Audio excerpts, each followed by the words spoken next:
So we're here today with Tracy. She's going to help us install a couple backgrounds today, a few different options, different ways to do things with our product.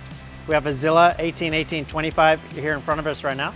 We make a ton of different things for the reptile industry: trees, rocks, backgrounds, all kinds of stuff, custom things.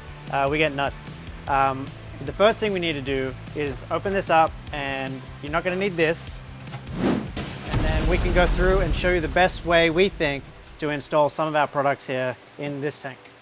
Today I'm going to show you how to install one of our most popular items, our ledge backgrounds. This is the Zilla 18-18-25. This is our ETB, Exo-Terra background 007. This is a very popular item, and I'm going to show you how to install it. The first thing you're going to do is take the lid off,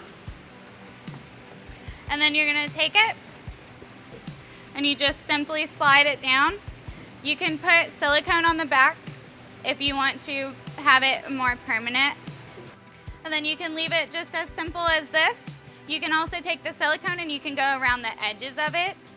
If you're feeding live insects and you're worried about them getting behind the background, then that's a good way to stop them from doing that. You can also add once you've done this, you can add your substrate to the bottom. Finish off the tank with whatever other decorations you're looking to get, depending on the species you're putting in here. Our backgrounds are great with bioactive enclosures. They won't rot with the moisture. They're good for humidity. You can use this in a fish tank or a reptile enclosure. I get a lot of questions about our backgrounds and our ledges and the different products we offer in our reptile line. What backgrounds go well together and which pieces work well for which species. So this is a good way to show you just some of the things that you can do to make your tank or your enclosure just a little bit better, a little more naturalistic. So now that we have our substrate in and we have some plants, we'll just add some finishing touches. And now your reptile's ready for its new home.